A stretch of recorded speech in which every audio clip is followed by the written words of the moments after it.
Assalamualaikum warahmatullahi wabarakatuh. Halo, perkenalkan, nama saya Jannatul Alia dengan NIM L0212010086, kelas dasar manajemen A.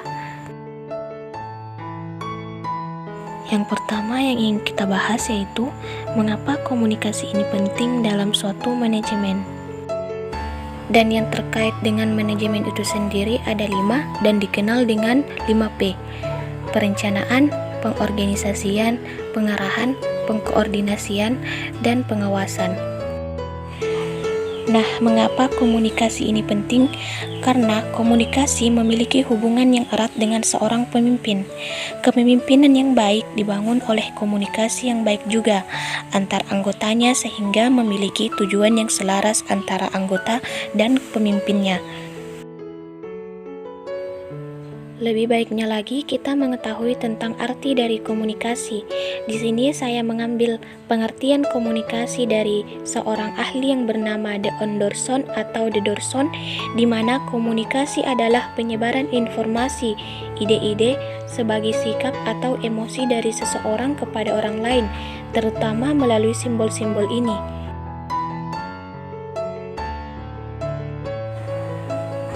Ada 4 fungsi dan tujuan komunikasi dalam suatu manajemen terkait dengan 5P sebagaimana yang diutarakan oleh Stephen Robbins yang telah diterjemahkan oleh Hadiana Pujaatmaka, yaitu fungsi pertama yaitu sebagai kendali, dengan tujuan komunikasi bertindak untuk mengendalikan perilaku setiap anggota dalam organisasi.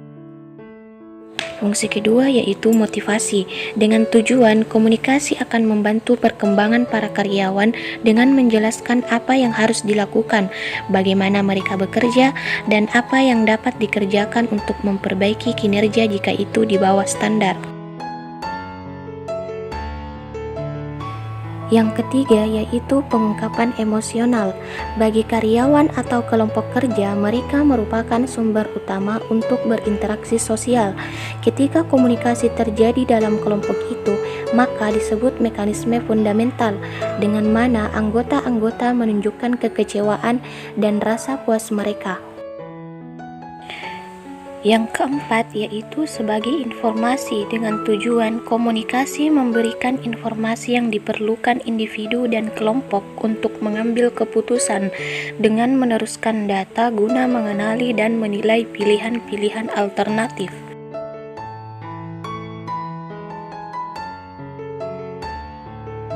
Terdapat pula model pengolahan informasi dalam komunikasi yang mencakup rasional, limited capacity, expert, dan cybernetic. Dalam sebuah manajemen terkait dengan 5P, yaitu pengorganisasian, terdapat saluran komunikasi, yaitu yang pertama yaitu komunikasi vertikal yang terbagi menjadi 2, komunikasi ke bawah dan komunikasi ke atas. Komunikasi ke bawah dimulai dari manajemen puncak kemudian mengalir ke bawah melalui tingkatan manajemen. Kemudian komunikasi ke atas yaitu menyuplai informasi kepada tingkatan manajemen atas apa yang terjadi pada tingkatan bawah. Komunikasi yang kedua yaitu komunikasi lateral dan informal. Komunikasi lateral yaitu komunikasi yang berjalan ke samping, dan yang kedua komunikasi informal yaitu komunikasi di dalam sebuah organisasi yang tidak disetujui secara resmi. Jenis komunikasi yang ketiga yaitu komunikasi diagonal. Komunikasi diagonal merupakan komunikasi yang memotong secara menyilang diagonal rantai perintah organisasi.